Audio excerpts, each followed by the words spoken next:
चलिए आ जाइए, क्या हाल चाल है? बढ़िया है। आ जाइए, सबसे पहले पिछले क्लास का रिवीजन कर लेते हैं और फिर आगे बढ़ जाएंगे, ठीक है? आ जाइए।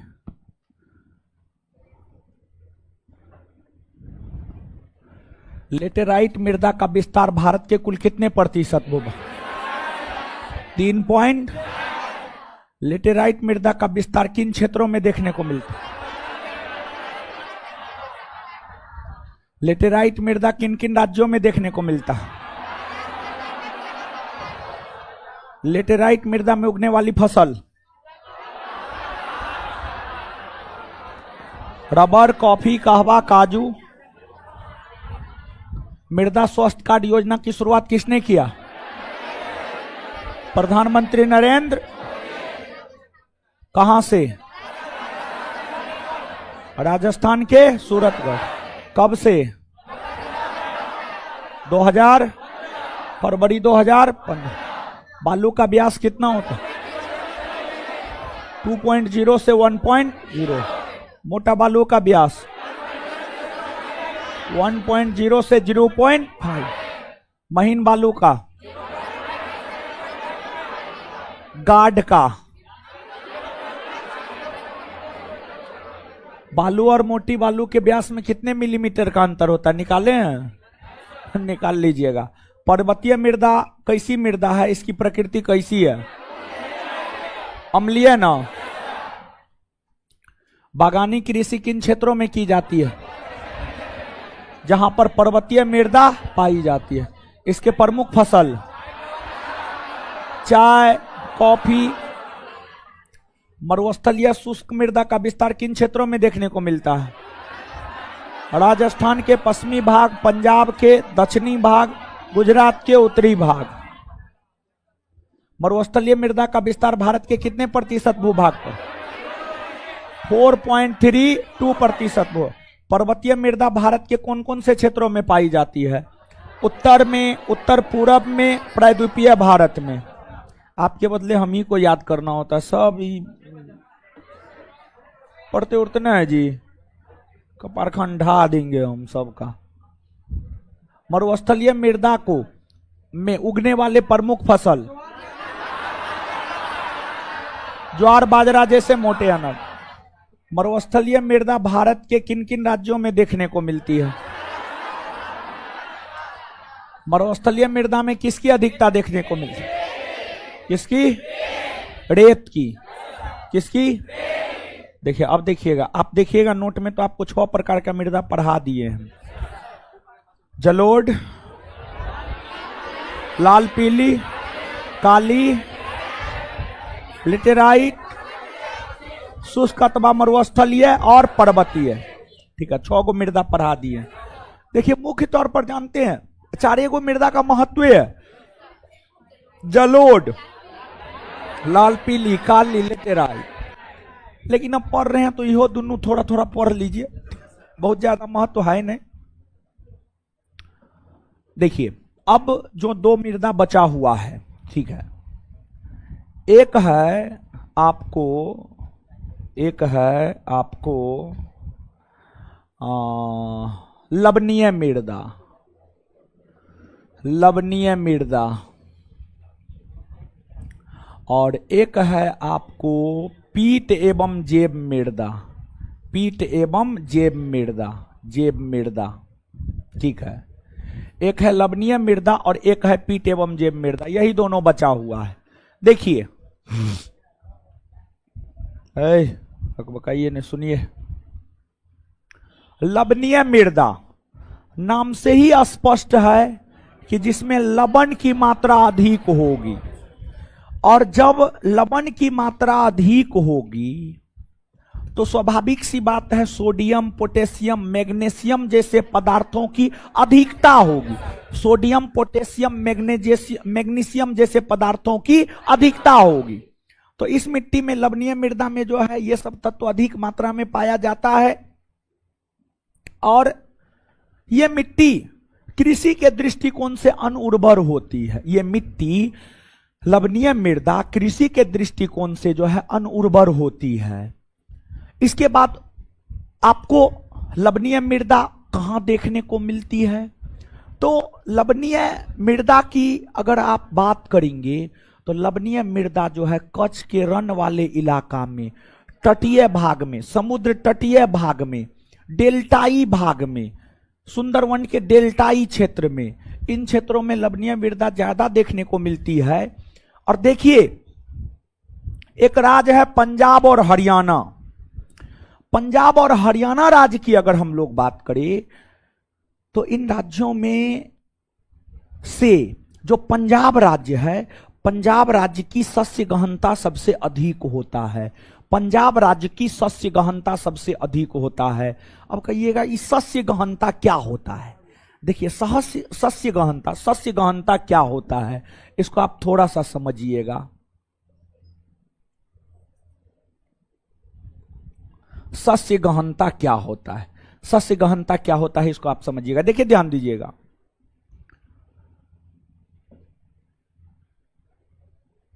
आप अगर ग्रामीण पृष्ठभूमि से आते होंगे तो आप यह देखते होंगे कि आपके गांव में अगर आपके पिता किसान होंगे तो आप यह देखते होंगे कि आपके पास जो भूमि है, आपके पास जो भूमि है, उस भूमि में से कोई भूमि ऐसा होगा जिस पर एक बरस में 2 फसल उगाया जाता होगा। कोई भूमि ऐसा होगा जिस पर एक बरस में 1 फसल उगाया जाता होगा। और कोई भूमि ऐसा होगा जहां पर एक बरस में 3 फसल उगाया जाता होगा।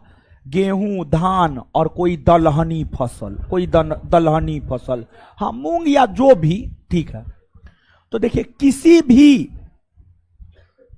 किसी भी खेत या भूमि में एक वर्ष में जितने फसल उगाए जाते हैं, किसी भी खेत भूमि, किसी भी राज्य के खेत या भूमि में एक वर्ष में जितने फसल उगाए जाते हैं, वह उस खेत की सस्य गहनता कहलाती है।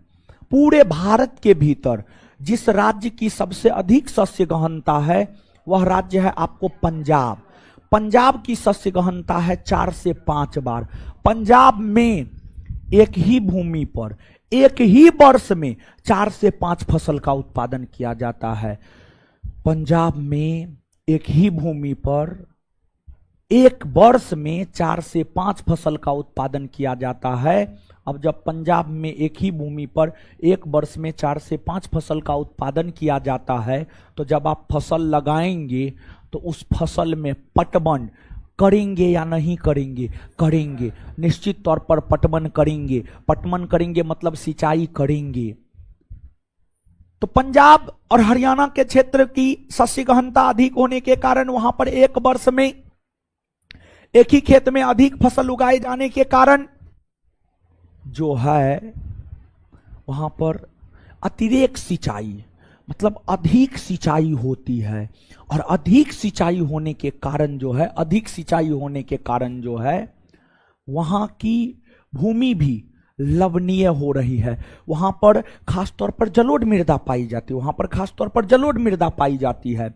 लेकिन पंजाब और हरियाणा की जलोढ़ मृदा अतिरेक सिंचाई के कारण, अधिक सिंचाई के कारण लवणीय मृदा में तब्दील हो जा रही है।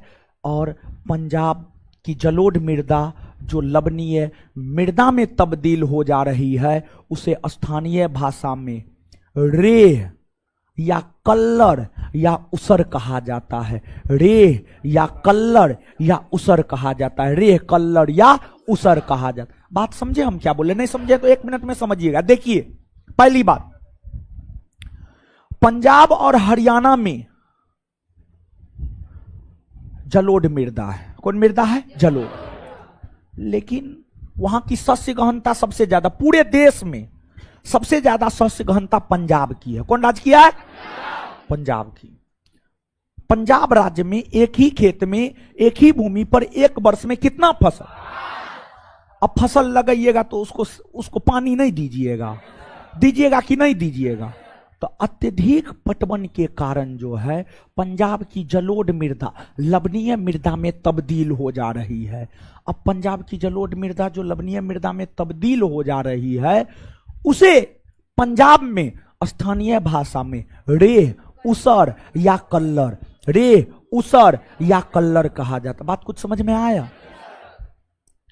अब इसके बाद अगर बात हम लोग करेंगे पीट एवं जेब मृदा की, देखिए जो पीट और जेब मृदा है ये डेल्टाई क्षेत्र में मिलता है, डेल्टाई क्षेत्र में मिलता है, और यह भी लवणीय मृदा है, यह भी लवणीय मृदा है। यह भी कृषि के दृष्टिकोण से अनउपजाऊ मृदा होता है, यह भी कृषि के दृष्टिकोण से अनउपजाऊ मृदा होता है। और जो आपको पीट एवं जेब मृदा है, इस मृदा में एक वनस्पति पाया जाता है, और इस मृदा में जो वनस्पति पाया जाता है उसे मैनग्रोव वनस्पति कहते हैं, उसे मैनग्रोव वनस्पति कहते हैं। मैनग्रोव वनस्पति जो है पीट एवं जेब मृदा में पाई जाती है। ये मृदा के 8 प्रकार हुए, इसको आप याद रखिएगा। अब इसके बाद आगे चीजों को हम लोग समझते हैं। देखिए ध्यान दीजिएगा, एक होता है मृदा अवकर्षण, एक क्या होता है? मृदा अवकर्षण, मृदा अवकर्षण, मृदा अवकर्षण, मृदा अवकर्षण। देखिए ध्यान दीजिएगा, मृदा अवकर्षण क्या होता है इसको आप थोड़ा सा समझिएगा एकदम आसान भाषा में। देखिए मृदा का महत्व हमारे जीवन में क्यों है? मृदा का महत्व हमारे जीवन में इसलिए है क्योंकि मृदा उर्वर होता है, उपजाऊ होता है, और मृदा उर्वर या उपजाऊ होने के कारण मृदा में फसल उगते हैं, और वह फसल हम मानवों के लिए खाद्यान्न का काम करता है, खाने पीने वाले वस्तु का काम करता है। हमारी मृदा में जिसका उत्पादन होता है, गेहूं, चावल या जो है आलू या दाल का उत्पादन होता है, वही हम लोग खाते हैं। तो अब मृदा उपजाऊ होता है या उर्वर होता है? तो मृदा जो उपजाऊ होता है या उर्वर होता है, मृदा की उर्वरता में ह्रास होना, मृदा की उर्वरता में कमी होना, मृदा की उर्वरता में ह्रास होना या मृदा की उर्वरता में कमी होना ही मृदा अवकर्षण कहलाता है। जब कोई उर्वर मृदा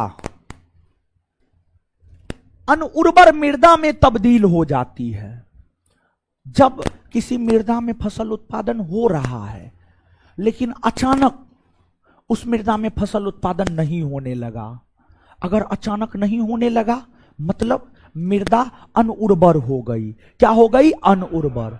तो मृदा के उर्वरता में ह्रास का होना, मृदा के उर्वरता में कमी का आना, मृदा के उर्वरता में कमी का आना क्या कहलाता है? मृदा अवकर्षण। देखिए जैसे आप अपने स्तर पर समझिए, देखिए जैसे आप अभी इंटर करके आए होंगे या ग्रेजुएशन कर लिए होंगे या ग्रेजुएशन हो गया होगा, जब आप नया नया पटना आते हैं ना, तो आप में पढ़ने की भूख, आप में पढ़ने की ललक काफी ज्यादा होती है, काफी ज्यादा होती है।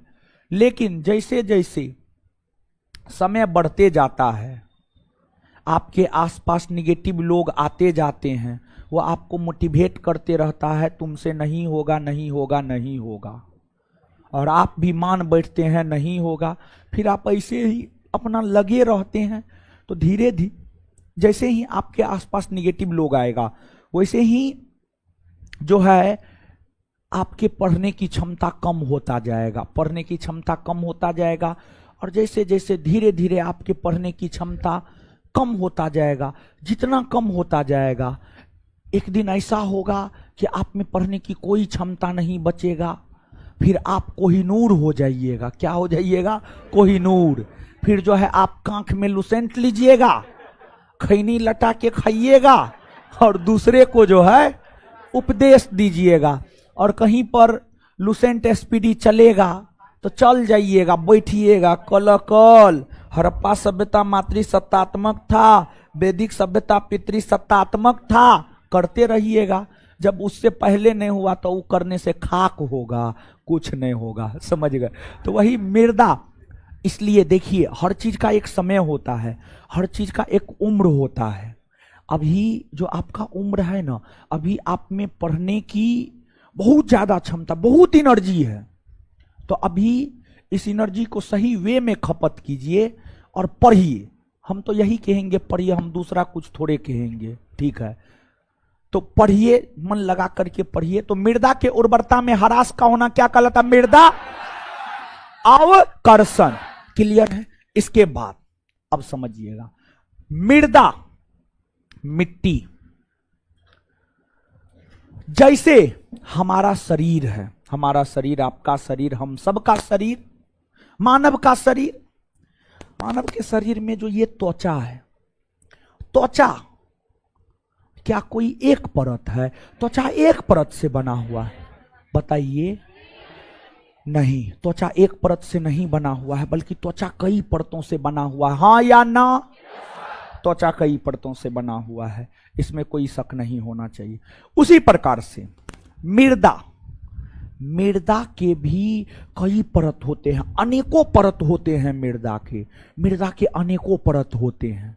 जितना खोदिएगा उतना ज्यादा परत आपको मिलेगा। नीचे आप जाते जाइए, एक समय आएगा कि आपको पानी मिल जाएगा। ऐसा होता है या नहीं होता? तो मृदा के कई परत होते हैं। अब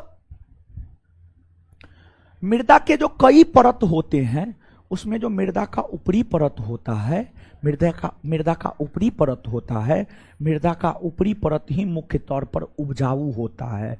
मुख्य तौर पर जो फसल का उत्पादन होता है वह मृदा के ऊपरी परत में होता है। मृदा के ऊपरी परत में मुख्य तौर पर फसल का उत्पादन होता है। अब देखिएगा, एक होता है मृदा अपर्दन। क्या होता है? मृदा अपर्दन। मृदा अपर्दन, मृदा अपर्दन। तो मृदा अपर्दन को आप समझिएगा, मृदा अपर्दन को आप समझिएगा। और मृदा अपर्दन की हम लोग बात करें तो मृदा अपर्दन कोई अच्छा चीज नहीं होता है, समझिए। मृदा अपर्दन कोई अच्छी चीज नहीं है, लेकिन मृदा अपर्दन कहते किसको है, इसको आप समझिएगा। मृदा के ऊपरी परत में क्षरण होना या मृदा के ऊपरी परत का विनाश होना, मृदा के ऊपरी परत का विनाश होना मृदा अपर्दन कहलाता है। मृदा अपर्दन कहलाता है। अब मृदा अपर्दन क्यों होता है?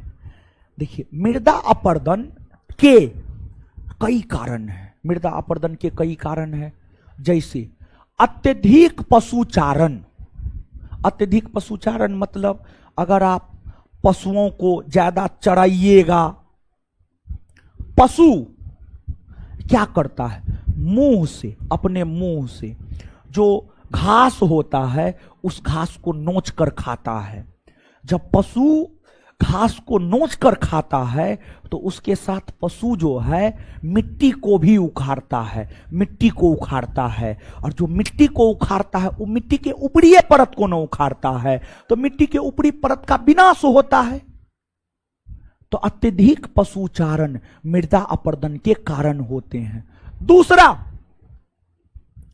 वायु अपर्दन। वायु अपर्दन, वायु अपर्दन, वायु अपर्दन यानी हवा जब तोड़फोड़ करती है। देखिए, हवा भी अपना काम करती है। हवा का काम देखना है तो आपको जाना होगा मरुस्थल में। मरुस्थल में जाएंगे तो हवा का काम आपको दिखेगा। हवा जब काफी तीव्र गति से चलती है तो मिट्टी का जो ऊपरी परत होता है ना, उसको बहा करके लेकर के चल जाती है। कभी काल गर्मी में आप नहीं देखते हैं कि हवा के साथ बालू बहती, हाँ या ना? तो वायु अपर्दन हो गया। हाँ, दीघा घाट, दीघा घाट इधर न है जी। अरे हम उतना घूमे न है पटना। पटना में रह रहे हैं लगभग 2008 से, समझ गए, 2008 से पटना में रह, लेकिन घूमे न है। अभी भी हमको पूरा पटना मालूम न है, लेकिन रूम से मुसल्लफपुर हाट से रूम बहुत बढ़िया से मालूम है, ठीक है, क्योंकि हमेशा इतने दूर में जीवन सीमित रह गया है। तो खैर छोड़िए ये सब बात, चलिए हाँ क्या बोल रहे थे, ये सब एग्जाम्पल मत टोका टोकी मत कीजिए, ठीक है, फालतू का। चलिए तो एक वायु अपर्दन हो गया। इसके बाद झूम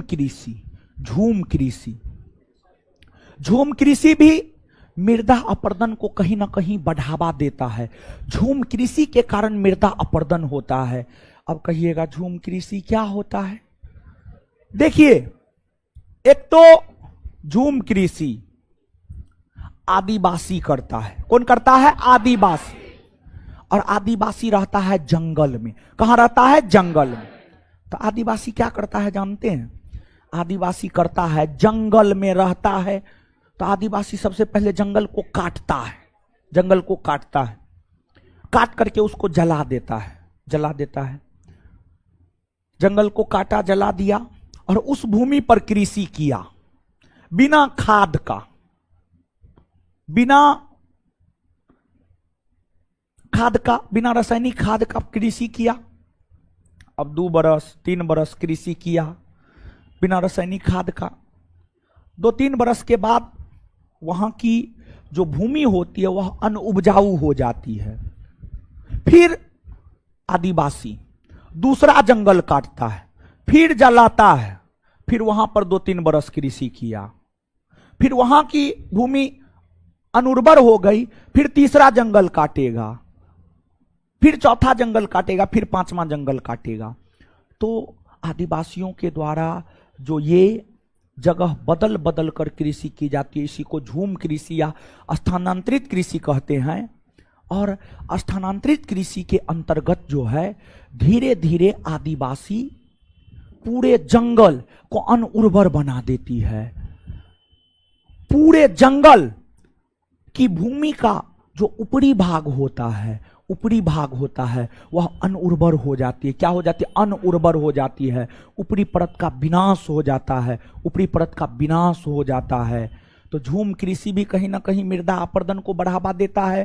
फिर जो हम लोग वृक्ष को काटते हैं, यह भी मृदा अपर्दन को बढ़ावा देता है। ये सभी मृदा अपर्दन को बढ़ावा देता है। अब मृदा अपर्दन की अगर हम लोग बात करें तो मृदा अपर्दन कुल 5 चरणों में होता है। मृदा अपर्दन कुल 5 चरणों में होता है। जैसे देखिए, अगर आप थोड़ा आराम से गिरिएगा तो ऊपर वाला चमड़ा छिलाएगा, थोड़ा जोर से गिरिएगा तो ऊपर के अंदर वाला चमड़ा भी छिलाएगा, और बहुत जोर से गिरिएगा पूरा चमड़ा छिला जाएगा, हड्डी दिखाई देगा, और उससे भी ज्यादा जोर से गिरिएगा हड्डियों टूट जाएगा। समझ गए? तो ये लेटेस्ट अनुभव है।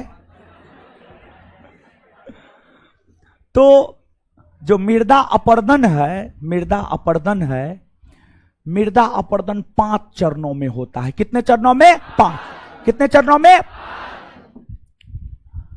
5 चरण का क्रम याद रखिएगा। आपसे क्रम पूछा जाता है, 5 चरण का क्रम पूछा जाता है। तो मृदा अपर्दन के जो चरण है, प्रथम चरण बूंद अपर्दन, द्वितीय चरण परत अपर्दन, तृतीय चरण रील अपर्दन, चौथा चरण अवनालिका अपर्दन, और चौथा चरण अवनालिका अपर्दन, और 5वां चरण धारा चैनल अपर्दन। 5वां चरण धारा चैनल अपर्दन। ये मृदा अपर्दन के 5 चरण है।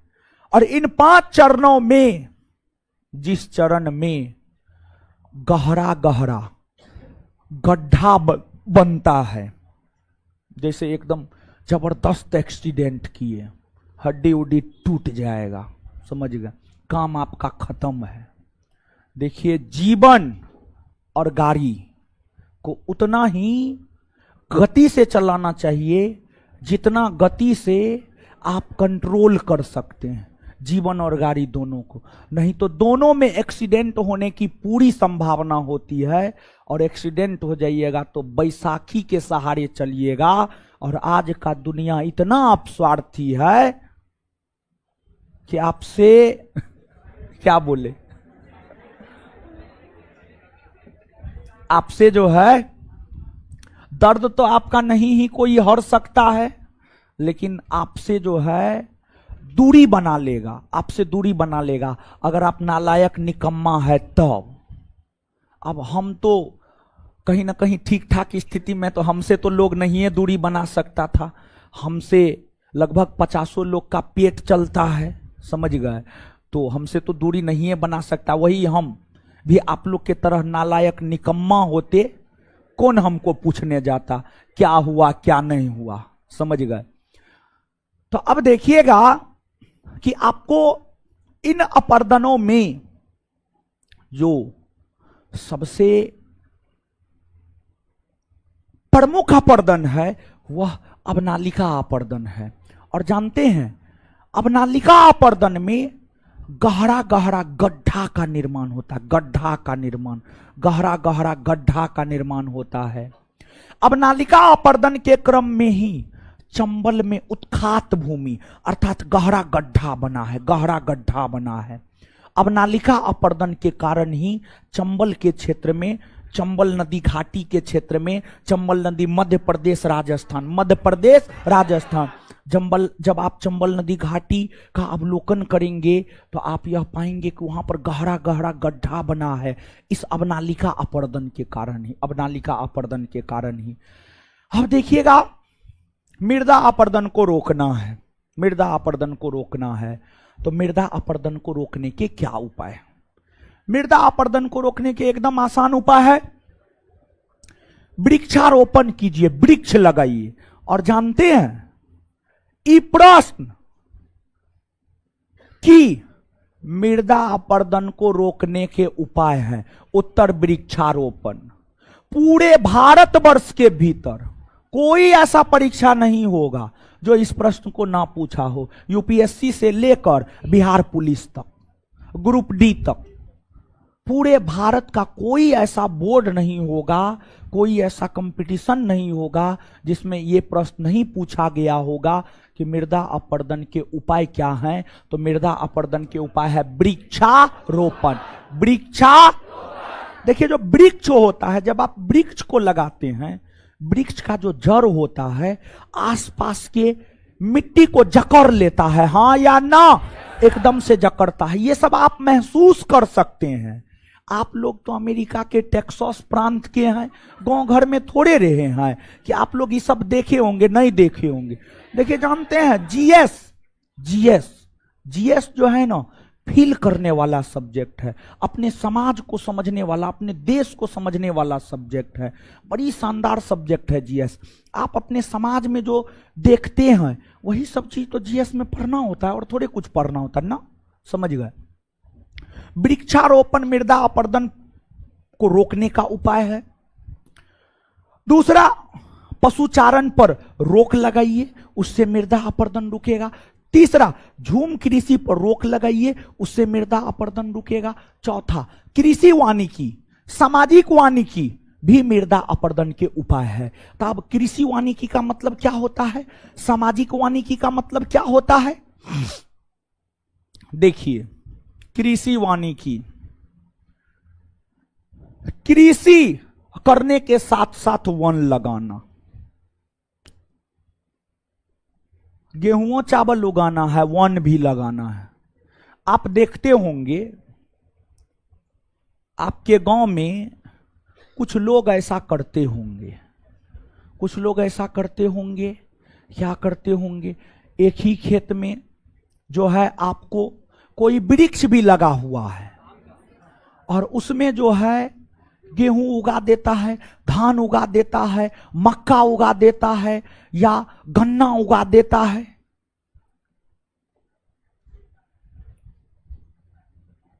तो जब कोई किसान अपने खेत में कृषि करने के साथ साथ उसमें कोई एक्का दुक्का वृक्ष भी लगा देता है, एक्का दुक्का वृक्ष भी लगा देता है, उसी को कृषि वानिकी कहा जाता है।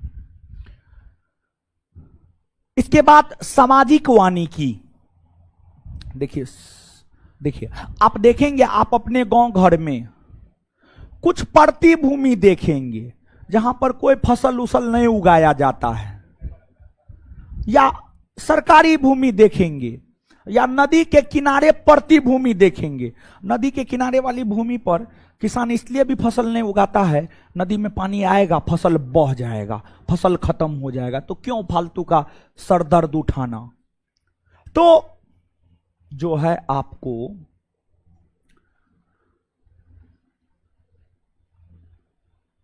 जब आपका गांव, आपके गांव का समाज, आपके समाज के बुद्धिजीवी वर्ग के लोग, आपके समाज में पढ़े लिखे लोग हो, वो पर्यावरण के महत्व को समझता हो, वो पर्यावरण के महत्व को समझता हो, तो समाज में जो बूढ़े बुजुर्ग होते हैं वो आपस में बैठ करके बतियाते रहते हैं। लेकिन वही जो पर्यावरण के प्रति काफी सचेत होता है, पर्यावरण प्रेमी होता है, वो यह चाहता है कि हमारे समाज में, हमारे गांव में, हमारे टोला मोहल्ला में जो खाली भूमि है उस पर वन लगा दे। जब किसी क्षेत्र में, किसी खाली क्षेत्र में, जब किसी खाली क्षेत्र में समाज के लोगों के हस्तक्षेप से वन लगाया जाता है, उसी को सामाजिक वानिकी कहा जाता है। और सामाजिक वानिकी के माध्यम से भी मृदा अपरदन को रोका जा सकता है। ये सब मृदा अपरदन को रोकने के उपाय है। अब क्या करना है, लिखना है। लिखिए लिखिए लिखिए, लवणीय मृदा,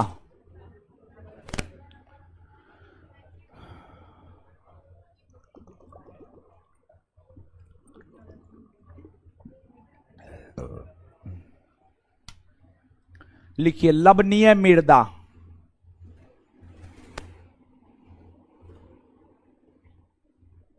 लवणीय मृदा डैश देकर, यह मृदा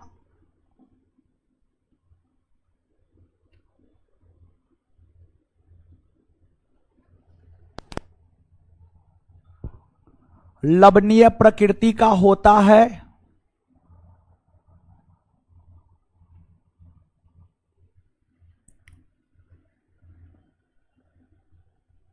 जिस कारण इसमें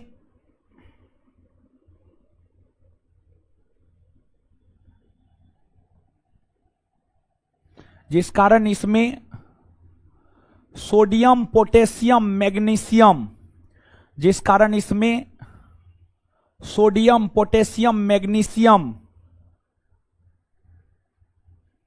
sodium potassium magnesium, sodium potassium magnesium की अधिकता होती है, वहीं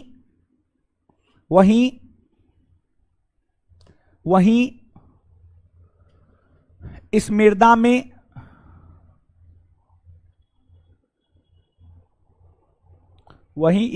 में नाइट्रोजन और चूना की कमी होती है।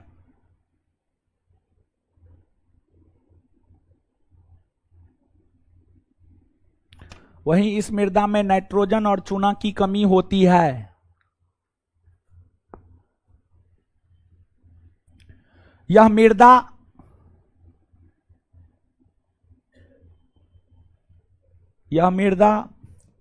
कृषि के दृष्टिकोण से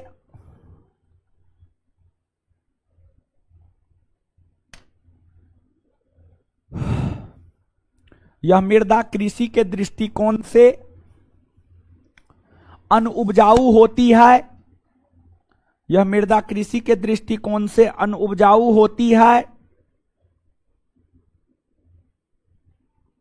यह मृदा कृषि के दृष्टिकोण से अनुपजाऊ होती है। इस मृदा में वनस्पतियों का अभाव पाया जाता है। इस मृदा में वनस्पतियों का अभाव पाया जाता है।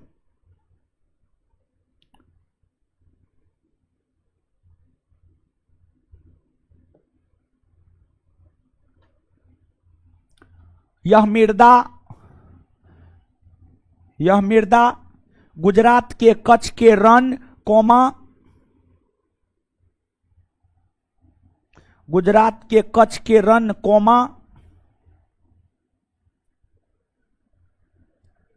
गुजरात के कच्छ के रण पूर्वी भारत के डेल्टाई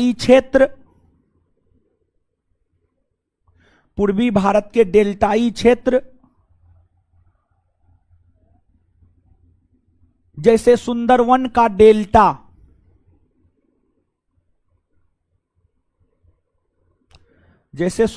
का डेल्टा, वाले इलाकों में पाई जाती है।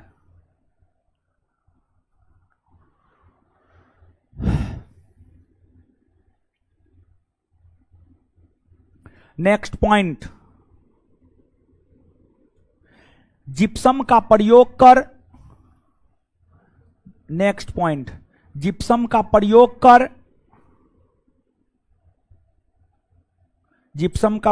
कर लवणीय मृदा को कृषि योग्य बनाया जाता है।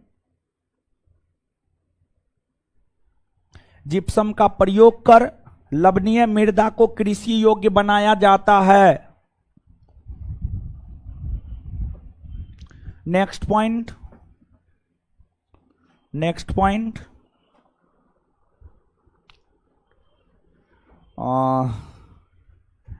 आगे लिखिएगा।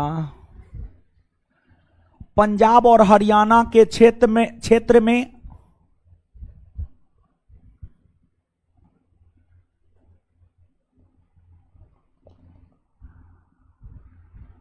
पंजाब और हरियाणा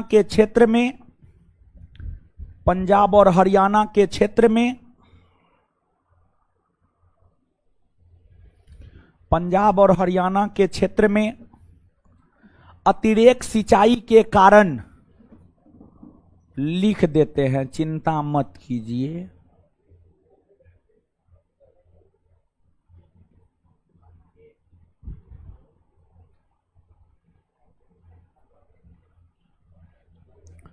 पंजाब और हरियाणा के क्षेत्र में अतिरेक सिंचाई के कारण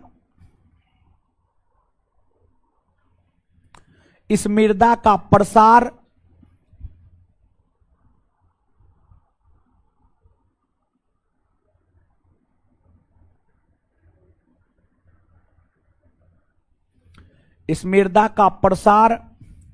हो रहा है।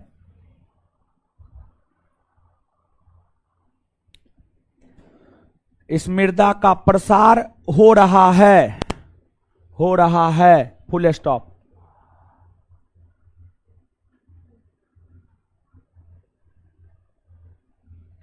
नेक्स्ट पॉइंट, पंजाब और हरियाणा में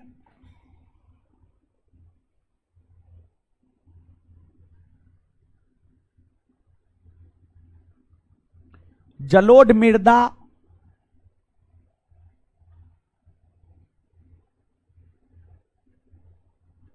जो लवणीय मृदा में तब्दील हो रहा है, जलोढ़ मृदा जो लवणीय मृदा में तब्दील हो रहा है,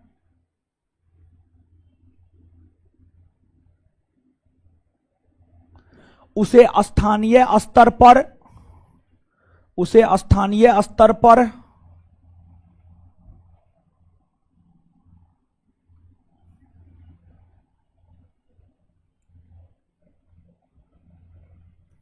रेह, ऊसर या कल्लर, उसे स्थानीय स्तर पर रेह, ऊसर या कल्लर, उसे स्थानीय स्तर पर रेह, ऊसर या कल्लर, उसे स्थानीय स्तर पर रेह, ऊसर या कल्लर कहा जाता है।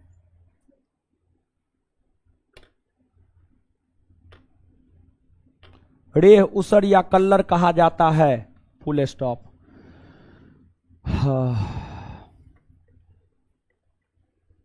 नेक्स्ट पॉइंट, इस मृदा में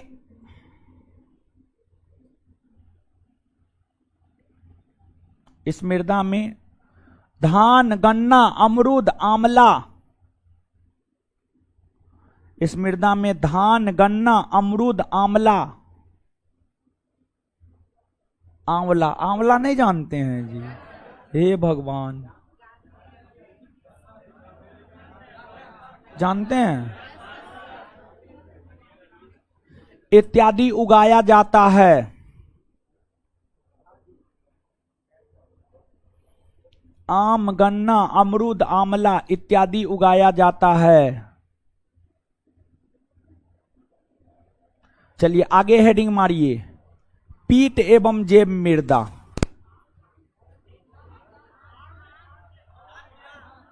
आम ने बोले थे, धान बोले थे। हाँ, दूसरा बार आम बोल दिए थे क्या? सॉरी सॉरी सॉरी, धान बोले थे, धान, सॉरी सॉरी सॉरी। धान, गन्ना, अमरूद, आंवला। ठीक है, आम का सीजन आ गया है ना? हाँ आ गया, हाँ आ गया। आम खा रहे हैं आप लोग? देखिए सुनिए, एगो बात बताते हैं। ये जो मार्केट का आम खाते हैं ना, मार्केट का आम रूम पे ले जाइए, उसका जो ऊपरी पार्ट होता है उसको अपने चाकू से जो है या हसुआ से काट दीजिए और उसको कम से कम 3 से 4 घंटा पानी में रहने दीजिए। आम बहुत गर्म होता है, आम गर्म फल है, समय गर्म फल है।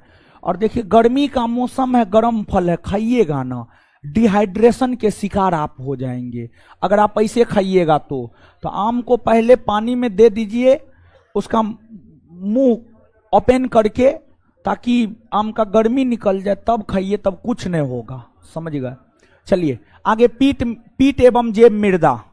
आगे हेडिंग मारिए, पीट एवं जैव मृदा। पीट एवं जैव मृदा, पीट एवं, हे भगवान सबको क्या बोले।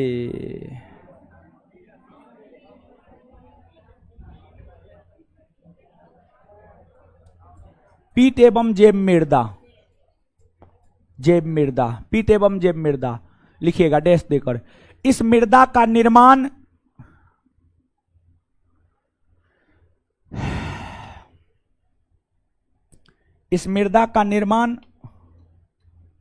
नदियों द्वारा निर्मित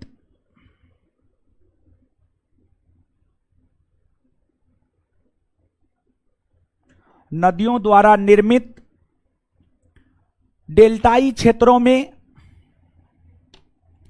नदियों द्वारा निर्मित डेल्टाई क्षेत्रों में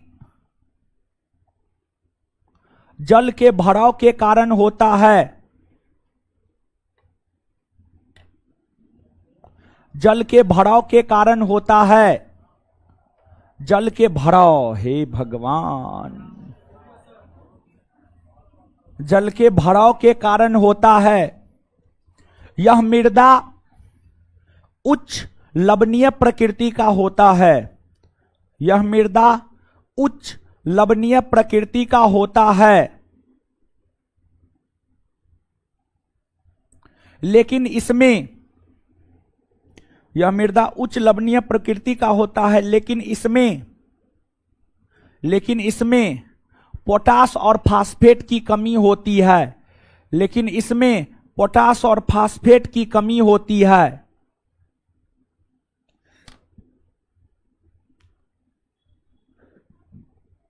नेक्स्ट पॉइंट,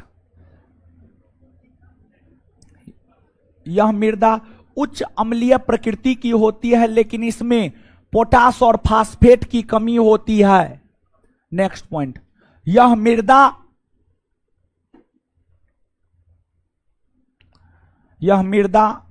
अम्लीय स्वभाव की होती है।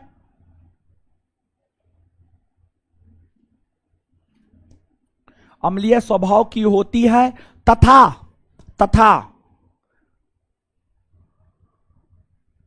इस मृदा में फेरस आयरन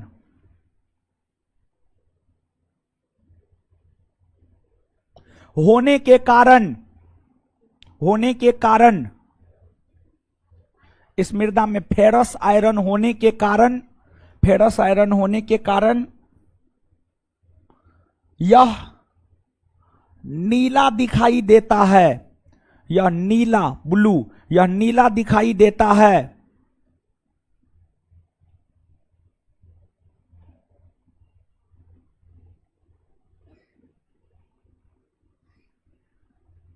नेक्स्ट पॉइंट, यह मृदा केरल राज्य के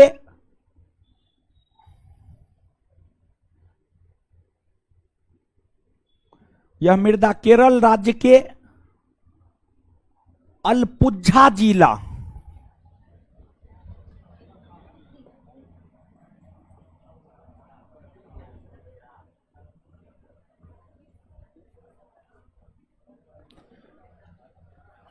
केरल राज्य के अलपुझा जिला कोमा कोमा उत्तराखंड के अल्मोड़ा, उत्तराखंड के अल्मोड़ा,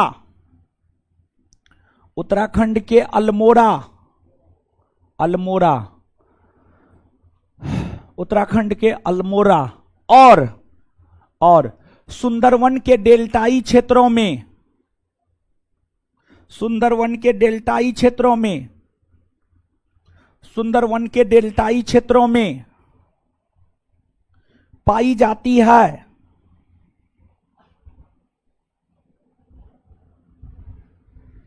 नेक्स्ट पॉइंट, भारत में वैसा क्षेत्र जहां पीट मृदा पाई जाती है,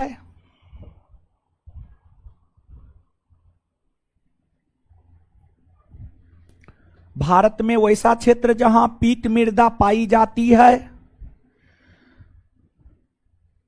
भारत में वैसा क्षेत्र जहां पीट मृदा पाई जाती है वहां मैनग्रोव वनस्पति,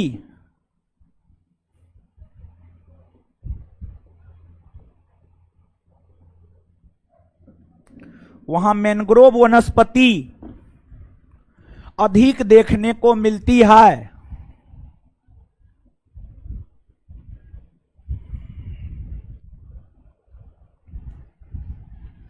चलिए आगे हेडिंग मारिए, मृदा अवकर्षण।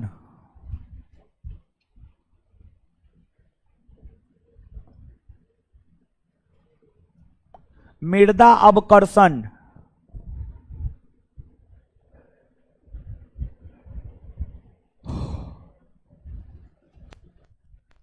मृदा अवकर्षण डैश देकर,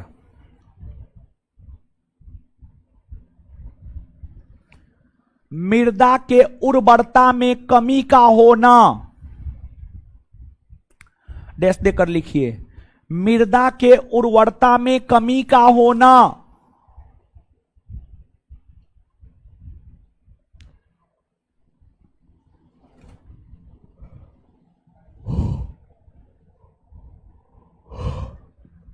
मृदा के उर्वरता में कमी का होना,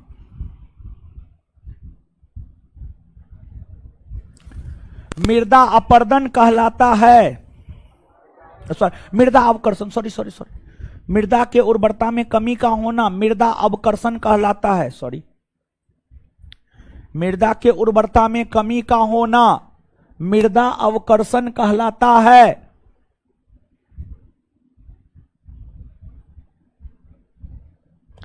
मृदा के उर्वरता में कमी का होना मृदा अपर्दन कहलाता है, मृदा अवकर्षण कहलाता है, सॉरी मृदा अवकर्षण कहलाता है, सॉरी। नेक्स्ट, मृदा अपर्दन,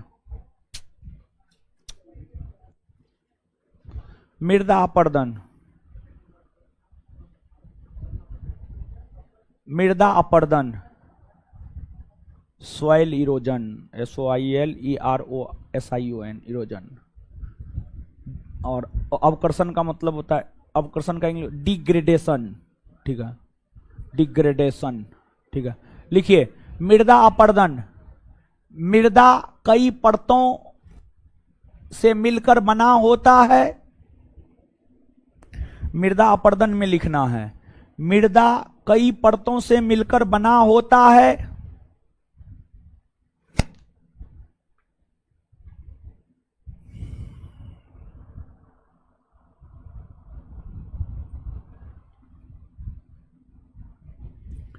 मृदा कई परतों से मिलकर बना होता है,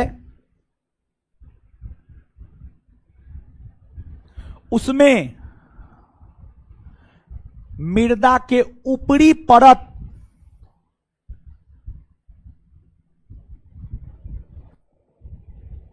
उसमें मृदा के ऊपरी परत के विनाश का होना, मृदा के ऊपरी परत के विनाश का होना, मृदा के ऊपरी परत के विनाश का होना, विनाश का होना मृदा अपरदन कहलाता है।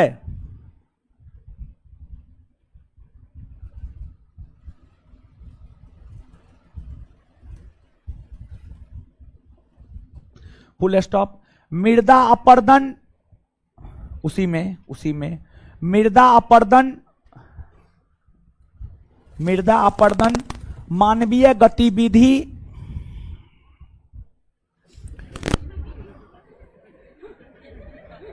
क्या हुआ? मृदा अपरदन मानवीय गतिविधि मृदा अपरदन मानवीय गतिविधि तथा प्राकृतिक आपदाओं के कारण भी होता है। मृदा अपरदन मानवीय गतिविधि तथा प्राकृतिक आपदाओं के कारण भी होता है, तथा प्राकृतिक आपदाओं के कारण भी होता है। Full stop.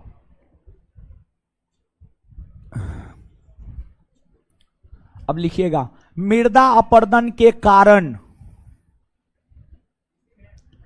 नीचे से मृदा अपरदन के कारण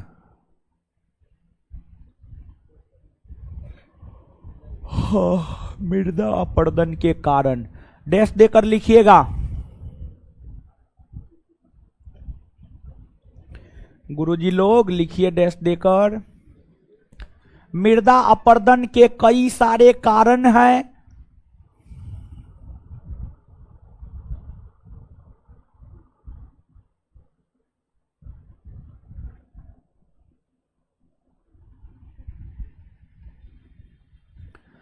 मृदा अपरदन के कई सारे कारण हैं, जैसे 1 नंबर में अत्यधिक पशुचारण, जैसे 1 नंबर में अत्यधिक पशुचारण,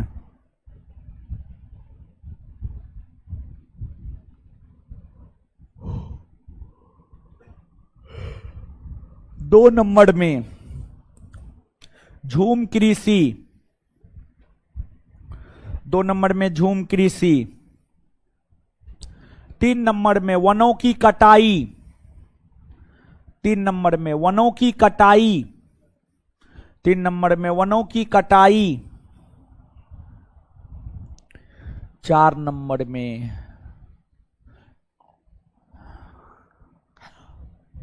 वायु अपरदन,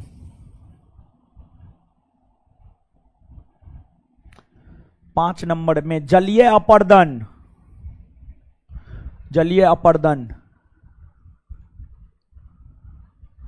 6 नंबर में हिमानी अपरदन,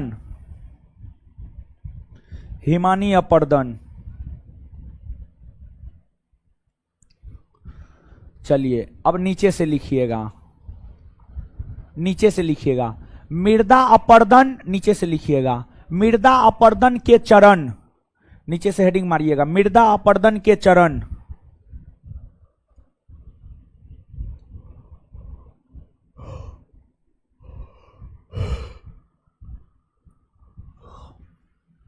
लिखिएगा मृदा अपरदन के चरण डैश देकर लिखिएगा।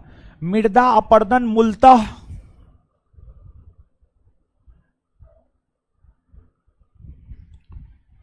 मृदा अपरदन मूलतः 5 चरणों में होता है।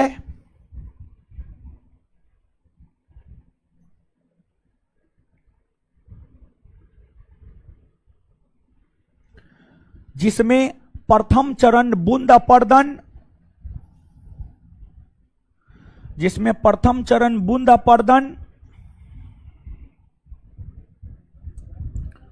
जिसमें प्रथम चरण बूंद अपर्दन, बूंद बूंद हे भगवान।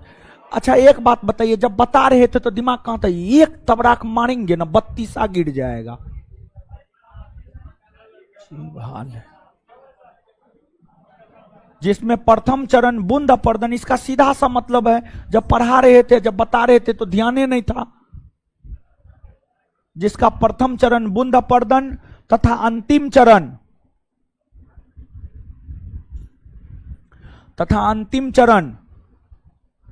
धारा चैनल अपर्दन तथा अंतिम चरण धारा चैनल अपर्दन, अंतिम चरण धारा चैनल अपर्दन, धारा चैनल अपर्दन, धारा चैनल अपर्दन, धारा चैनल अपर्दन, अंतिम चरण धारा चैनल अपर्दन, फुल स्टॉप। मृदा अपर्दन उसी में, उसी लाइन में, हाँ उसी लाइन में, उसी लाइन में मृदा अपर्दन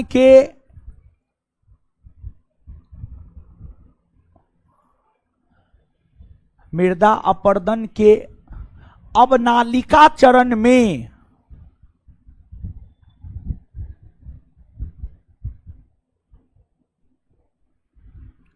अवनालिका चरण में गहरे खड्डे, गहरे खड्डे, गहरे खड्डे या उत्खात भूमि,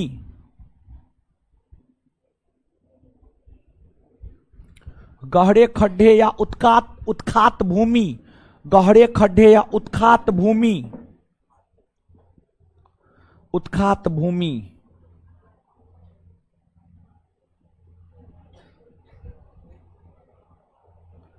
का निर्माण होता है।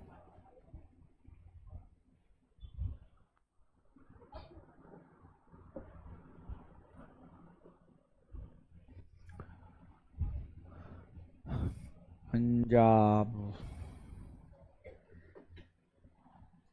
राजमहल की पहाड़ी,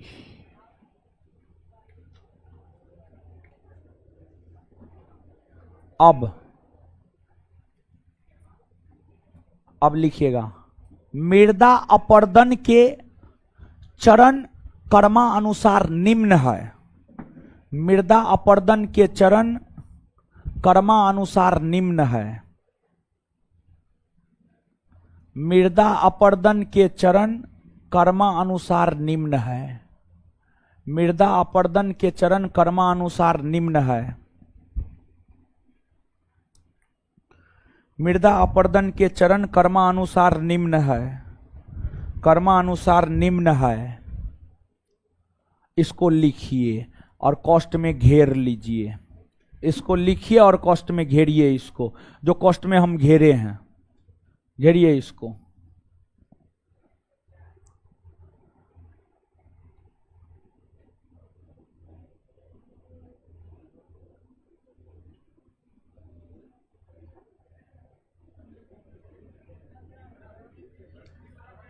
तीसरा रील अपर्दन, रील, रील अपर्दन ल है, ल, ल, लड़का वाला ल, लड्डू वाला ल, समझ गए?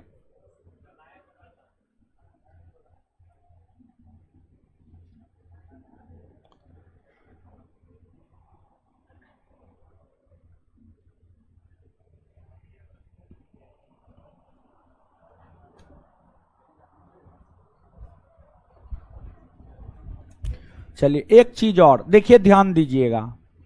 जो अवनालिका अपर्दन है, इस अवनालिका अपर्दन से जो गहरा गहरा खड्डा का निर्माण होता है, देखिए ध्यान दीजिएगा। अवनालिका अपर्दन से जो गहरे गहरे खड्डे का निर्माण हुआ है, उसमें एक आपको पंजाब, पंजाब, पंजाब, पंजाब में शिवालिक पर्वत के दक्षिणी ढाल पर, निचली ढाल पर गहरा खड्डा अवनालिका अपर्दन के कारण बना है। छोटा नागपुर के पठारी इलाका में गहरा खड्डा अवनालिका अपर्दन के कारण बना है। फिर आपको गुजरात के खंभात के खाड़ी वाला इलाका में इस एरिया में गहरा गहरा खड्डा अवनालिका अपर्दन के कारण बना है। फिर आपको चंबल यमुना दोआब क्षेत्र, चंबल यमुना दोआब क्षेत्र में गहरा गहरा खड्डा अवनालिका अपर्दन के कारण बना है। समझ गए? तो नीचे से लिखिएगा, अवनालिका अपर्दन के कारण, अवनालिका अपर्दन से प्रभावित क्षेत्र निम्न है। अवनालिका अपर्दन से प्रभावित क्षेत्र निम्न है। अवनालिका अपर्दन से प्रभावित क्षेत्र निम्न है। अवनालिका अपर्दन से प्रभावित क्षेत्र निम्न है।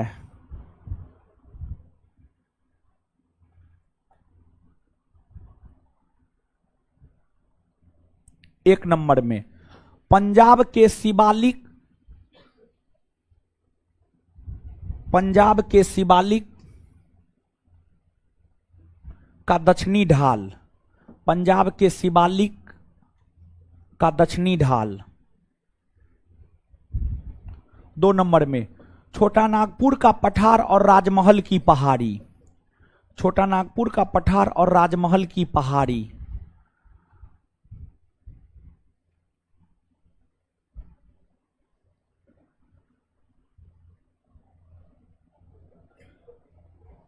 छोटा नागपुर का पठार और राजमहल की पहाड़ी। 3 नंबर में चंबल यमुना दोआब क्षेत्र,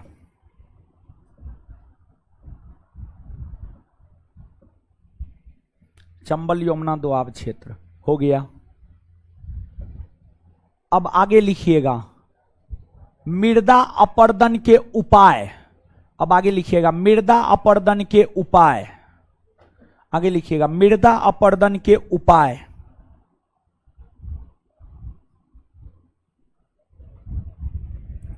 मृदा अपर्दन के उपाय, मृदा अपर्दन के उपाय।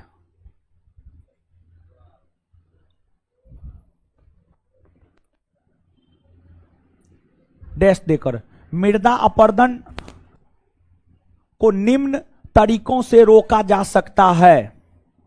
मृदा अपर्दन को निम्न तरीकों से रोका जा सकता है। मृदा अपर्दन को निम्न तरीकों से रोका जा सकता है। 1 नंबर में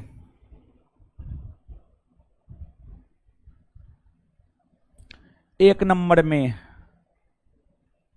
वृक्षारोपण करके, वृक्षारोपण करके, वृक्षारोपण करके। 2 नंबर में पशुचारण पर रोक लगाकर,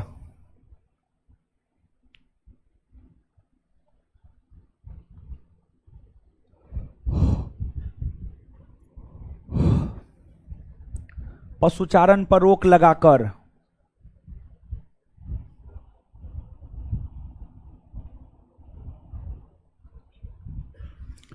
3 नंबर में, 3 नंबर में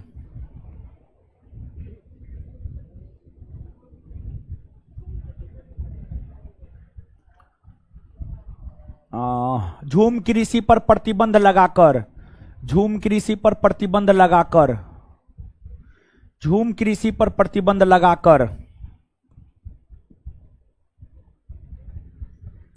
झूम कृषि पर प्रतिबंध लगाकर। नेक्स्ट, बेहतर फसल चक्र द्वारा, नेक्स्ट बेहतर फसल चक्र द्वारा, बेहतर फसल चक्र द्वारा, बेहतर फसल चक्र द्वारा। नेक्स्ट, कृषि वानिकी द्वारा, कृषि वानिकी द्वारा।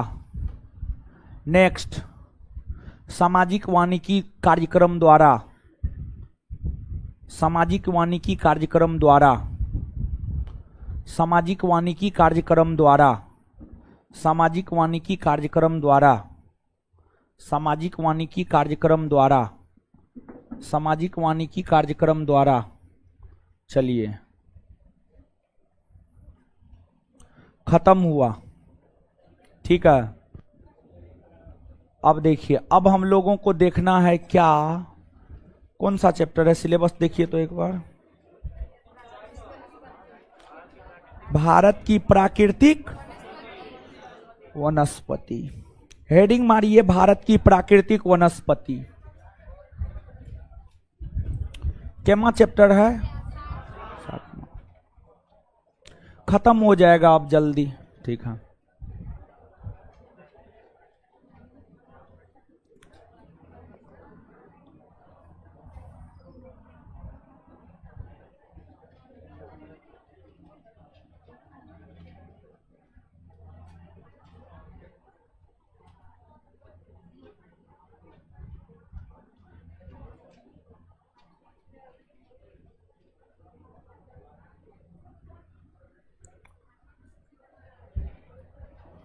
कुर्सी कहाँ गया जी मेरा, कुर्सी यहाँ कैसे चले आया, हम ही रखे थे।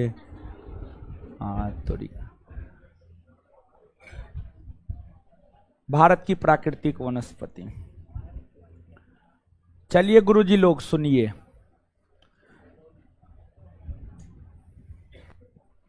देखिए वनस्पति, वनस्पति का मतलब क्या होता है जानते हैं? वनस्पति का मतलब होता है पेड़ पौधा। क्या होता है? पेड़ पौधा, जंतु नहीं, पेड़ पौधा, जंतु नहीं।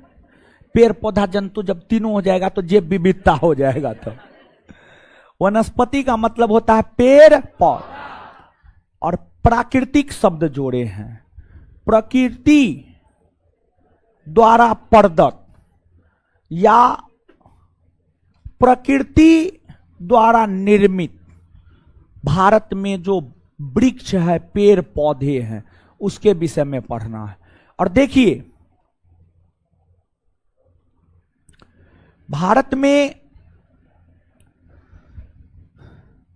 जो प्राकृतिक वनस्पति है, इसमें भारत में पेड़ पौधा के विषय में पढ़ना है। भारत में किस क्षेत्र में कौन सा पेड़ पौधा पाया जाता है, कौन सा फॉरेस्ट पाया जाता है। देखिए जैसे हम मानव हैं, मानव को जीवित रहने के लिए रोटी भी चाहिए, पानी भी चाहिए, खनिज लवण भी चाहिए, ऑक्सीजन भी चाहिए, ब्लड भी चाहिए। और अगर आपके शरीर में ब्लड न है तो आप जिंदा रह पाइएगा? नहीं रह पाइएगा। और अगर आपके शरीर में खनिज लवण नहीं है तो आप जिंदा रह पाइएगा? नहीं। अगर आपके शरीर में प्रोटीन नहीं है तो आप जिंदा रह पाइएगा? नहीं। अगर आपके शरीर में कार्बोहाइड्रेट नहीं है तो जिंदा रह पाइएगा? नहीं। मानव शरीर में हर चीज का होना आवश्यक है, हर चीज का होना आवश्यक है। तो अब जो हमारा एटमॉस्फेयर है, जो हमारा वातावरण है, इस वातावरण में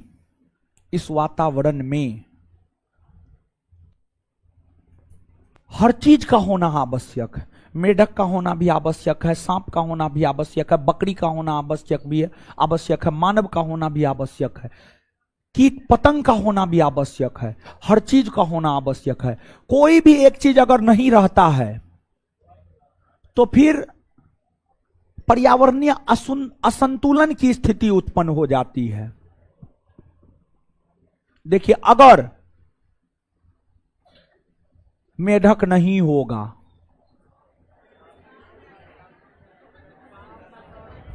तो क्या होगा? सांप का भोजन क्या रह जाएगा, समझिएगा। अगर सांप नहीं होगा तो सांप को क्या खाता है? बाज का क्या होगा? अगर मान लिया जाए बाज ना है, सांप है, पूरा तो सांपे सांप हो जाएगा? नहीं हो जाएगा। हाँ ठीक है। सुनिए समझिए, अब सुनिए समझिए। तो अब जैसे भारत में पहाड़ है, पर्वत है, पठार है, मैदानी भाग है, सब चीज है।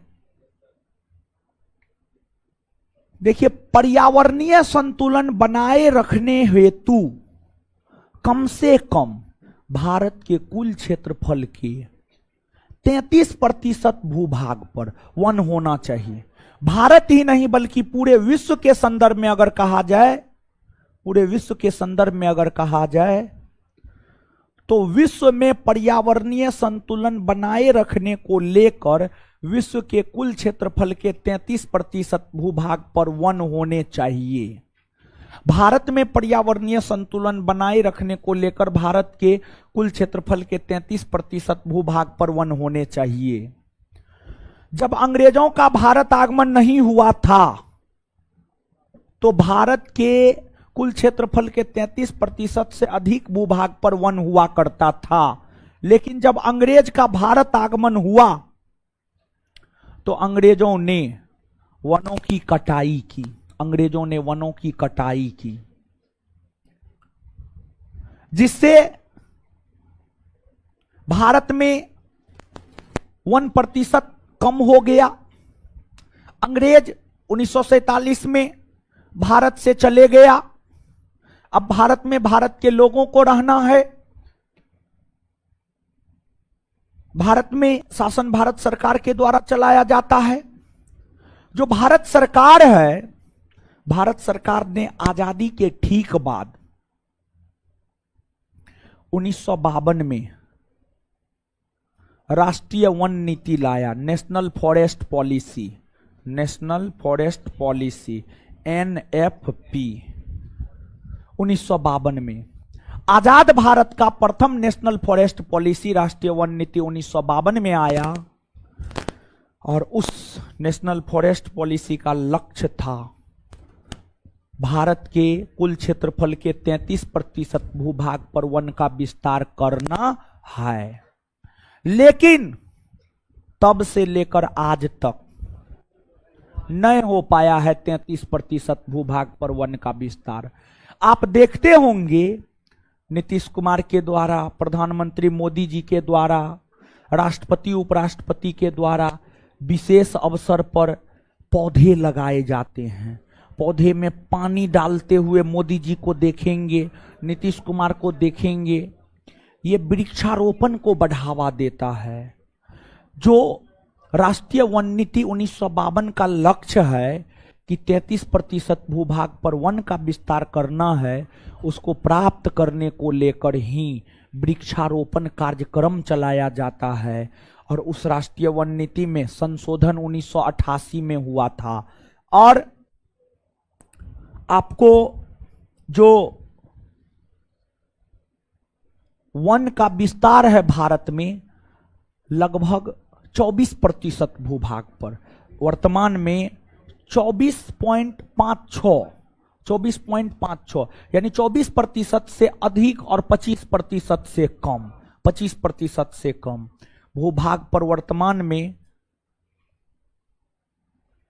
वन देखने को मिलता है। और लक्ष्य है कितना प्रतिशत? 33%। भारत के जब आप राज्यों को पढ़ेंगे, राज्यों का अवलोकन करेंगे, तो भारत में कई सारे राज्य आपको ऐसे मिल जाएंगे जहां पर 33% से अधिक वन है, और भारत में कई सारे राज्य ऐसे मिल जाएंगे जहां 33% से कम वन है, जहां 33% से कम वन है। अगर आप भारत में क्षेत्रफल के आधार पर देखेंगे तो सबसे ज्यादा वनों का विस्तार क्षेत्रफल के आधार पर जिस राज्य में है वह है मध्य प्रदेश। कौन है? मध्य। और सबसे कम वन है हरियाणा में, सबसे कम वन हरियाणा। सबसे ज्यादा वन मध्य प्रदेश और सबसे कम वन, जानते हैं, भले ही मध्य प्रदेश में सबसे ज्यादा वन है लेकिन 33% से कम वन है, 33% से कम वन है मध्य प्रदेश में। समझ गए? नीचे से लिखिए तो यहां तक लिखिए।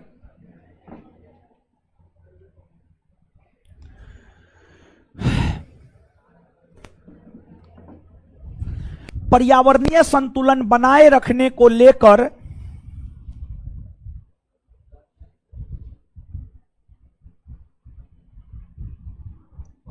पर्यावरणीय संतुलन बनाए रखने को लेकर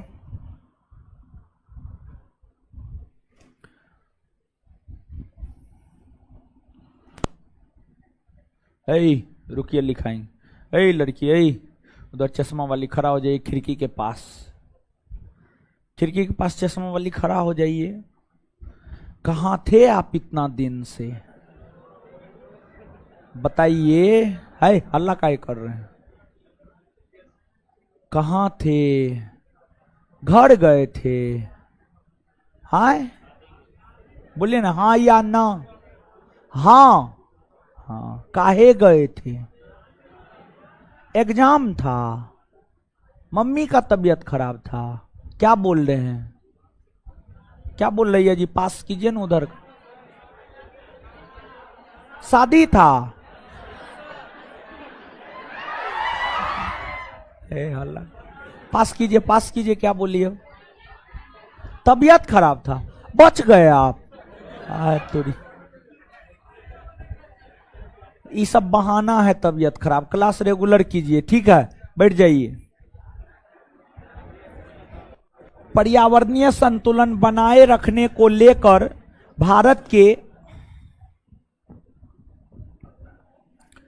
पर्यावरणीय संतुलन बनाए रखने को लेकर भारत के कुल क्षेत्रफल के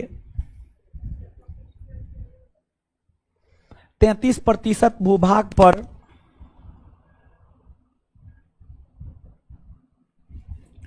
वन होना चाहिए।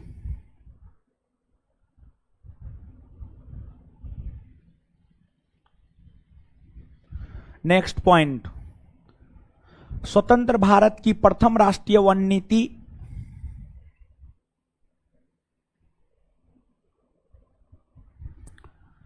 स्वतंत्र भारत की प्रथम राष्ट्रीय वन नीति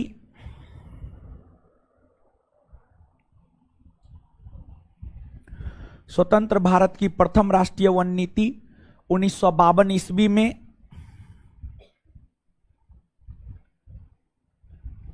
1952 ईस्वी में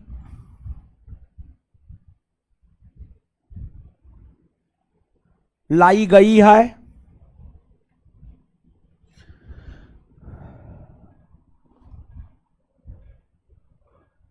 इसमें संशोधन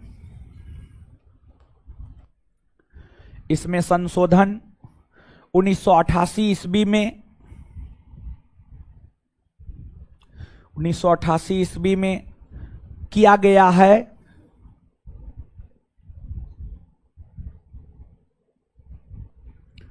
इसमें संशोधन 1988 ईस्वी में किया गया है। इस वन नीति का लक्ष्य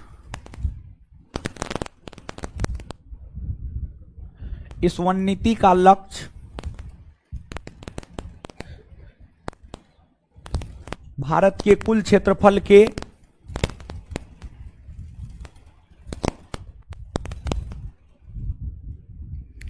इस वन नीति का लक्ष्य भारत के कुल क्षेत्रफल के 33% भूभाग पर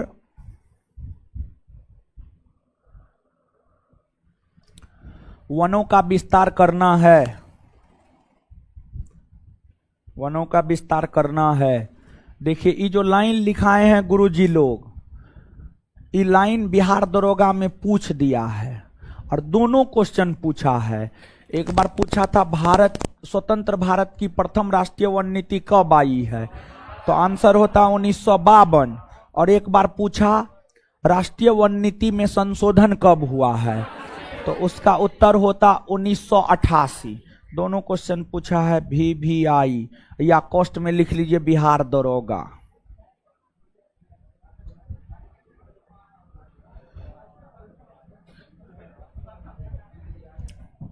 नेक्स्ट पॉइंट, भारत में सबसे ज्यादा वन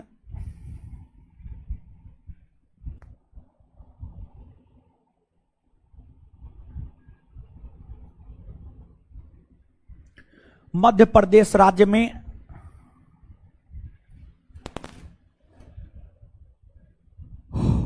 भारत में सबसे ज्यादा वन मध्य प्रदेश राज्य में तथा सबसे कम वन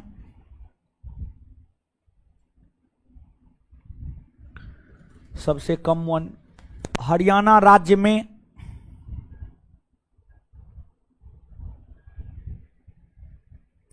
सबसे कम वन हरियाणा राज्य में देखने को मिलती है।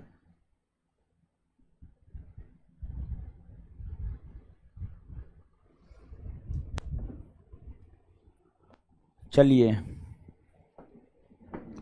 आइए तो याद करते हैं। आइए आ गए। भारत में सबसे ज्यादा वन कौन डाल? सबसे ज्यादा वन, सबसे ज्यादा वन, सबसे कम वन, सबसे कम वन। भारत स्वतंत्र भारत की प्रथम वन नीति कब आई? स्वतंत्र भारत की पहली वन नीति 1900। उसमें संशोधन कब हुआ? 1900। पर्यावरणीय संतुलन बनाए रखने के लिए कितने प्रतिशत भूभाग पर आए? कितना प्रतिशत? 33 ना आए। अच्छा, मृदा अपरदन कितने चरणों में? कितने चरणों में मृदा अपरदन? कितने चरण? उसका क्रम पहले, उसके बाद, उसके बाद, उसके बाद।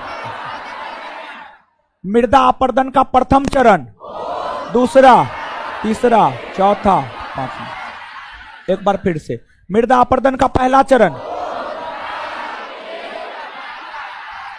क्लियर है? किस अपरदन से गहरा खड्डा बनता है? अब मृदा अपरदन का पहला चरण क्या? बूंद ना। चलिए एक बात बताइए, मृदा के ऊपरी परतों का विनाश होना क्या कहलाता? मृदा अपरदन। मृदा के ऊपरी परतों का विनाश होना क्या कहलाता? मृदा की उर्वरा शक्ति में ह्रास का होना क्या कहलाता? मृदा। अच्छा एक बात बताइए, अत्यधिक पशुचारण, झूम कृषि, वायु अपरदन, जलीय अपरदन, हिमानी अपरदन, इस सब से मृदा अपरदन होता है ना? आए। अच्छा, मृदा अपरदन को रोकने के उपाय क्या क्या है? वृक्षारोपण, झूम कृषि पर रोक, पशुचारण पर क्लियर है? याद रखिएगा ना। इससे आगे मिलते हैं अगले क्लास में। धन्यवाद सभी लोगों का।